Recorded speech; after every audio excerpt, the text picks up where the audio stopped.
અને રાજમાર્ગ મંત્રી નીતિન ગડકરીએ 15 ઓગસ્ટ 2025 થી શરૂ થનાર એક નવતર પહેલની જાહેરાત કરી છે।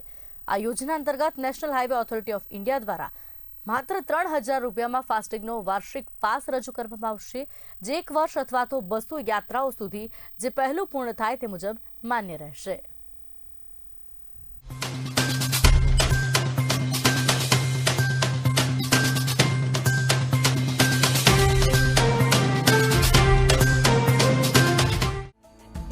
देशभરના लाखों वाहन चालकों माटे मोटा समाचार।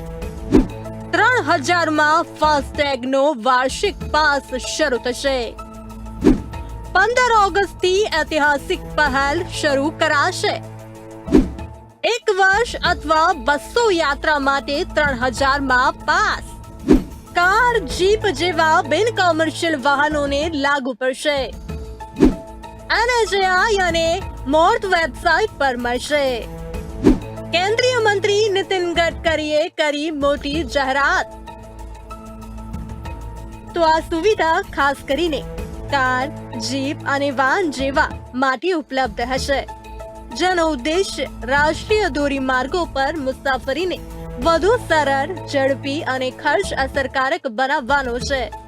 આ પગલું ડિજિટલ ઇન્ડિયા અને સ્માર્ટ મોબિલિટીના વિઝનને આગળ વધારવાની દિશામાં એક મહત્વપૂર્ણ પહેલ છે। આ નવો વાર્ષિક પાસ વાહનો જેમ કે કાર, જીપ અને વાન માટે છે।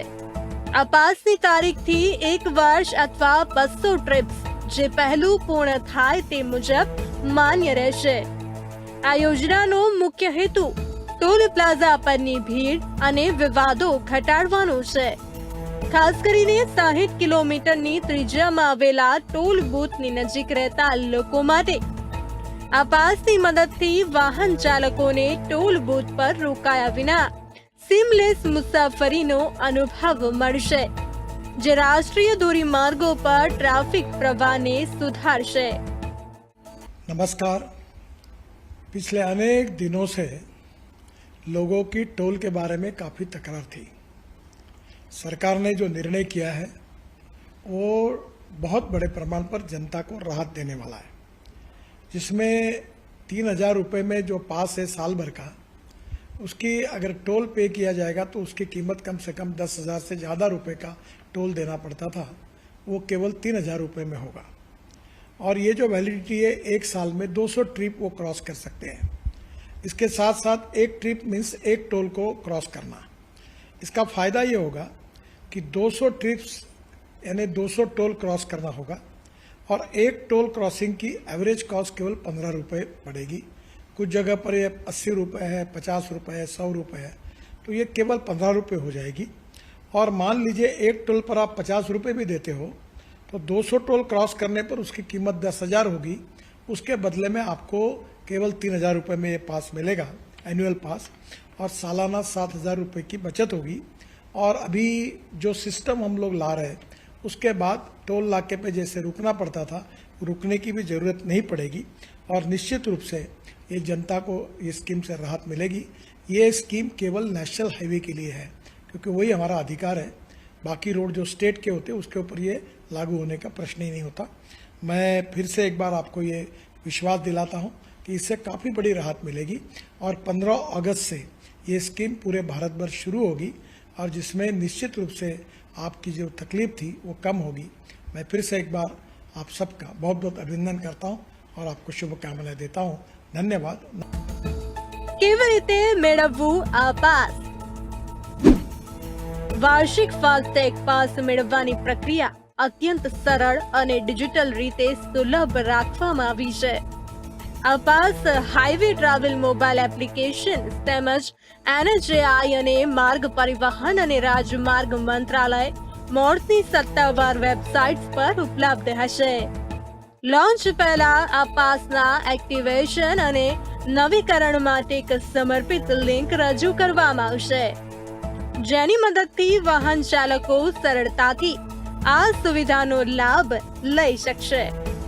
આ ડિજિટલ પ્લેટફોર્મ દ્વારા સરકારનો ઉદ્દેશ્ય ટોલ ચૂકવણી પ્રક્રિયાને પારદર્શી અને વપરાશકર્તા મૈત્રીપૂર્ણ બનાવવાનો છે। તો શું થશે ફાયદો?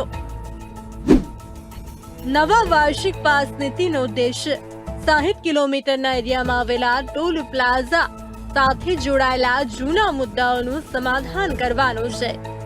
એક ડિજિટલ લેણદેણ દ્વારા ટોલની ચૂકવણી સરળ બનાવવાનો છે તથા ટોલ પ્લાઝા પર વેઇટિંગ ટાઈમ ઘટાડવો, ભીડ ઓછી કરવી અને વિવાદોને પૂર્ણ કરવાના તેના મુખ્ય કારણો છે. આ જાહેરાતથી લાખો ખાનગી વાહન ચાલકોને રાહત મળે તેવી આશા છે, જેનાથી તેઓની મુસાફરી ન માત્ર ઝડપી પરંતુ સહજ અને તણાવ મુક્ત પણ રહેશે. સરકારનો ઉદ્દેશ અને લાભ. સરકારની આ પહેલનો મુખ્ય ઉદ્દેશ રાષ્ટ્રીય ધોરીમાર્ગો પર ટોલ પ્લાઝાની ભીડ ઘટાડવી અને ટોલ સંબંધિત ફરિયાદોનું નિરાકરણ લાવવું છે. આ વાર્ષિક પાસના અમલથી ખાનગી વાહન ચાલકો રાષ્ટ્રીય ધોરીમાર્ગો પર વધુ ઝડપથી અને સરળતાથી મુસાફરી કરી શકશે.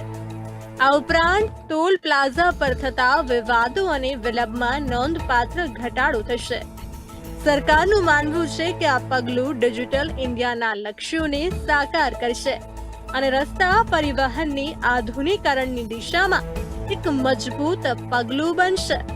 આ યોજના રાષ્ટ્રીય ધોરીમાર્ગ ગ્રીડ પર વપરાશકર્તાઓની સુવિધા વધારવાને ટોલ ચૂકવણી પ્રણાલીને વધુ કાર્યક્ષમ બનાવવા માટે રચાયેલ છે. કેટલીક બાબતો હજુ સ્પષ્ટ નથી, જેમ કે જો તમે વર્ષના અંત પહેલા 200 ટ્રીપ કરો છો તો શું તમારે તમારો પાસ રિન્યુ કરાવવો પડશે? શું દરેક ટોલ પ્લાઝા પર 200 ટ્રીપની મર્યાદા સમાન હશે કે પછી અલગ અલગ ટોલ માટે અલગથી ગણતરી કરવામાં આવશે? આ પાસ સ્ટેટ હાઈવે કે ખાનગી ટોલ પર ચાલશે નહીં, તેથી તેનો અવકાશ થોડો મર્યાદિત છે, પરંતુ NHAI ટૂંક સમયમાં આ વિગતો સ્પષ્ટ કરશે. બ્યુરો રિપોર્ટ, બી ઇન્ડિયા ન્યૂઝ.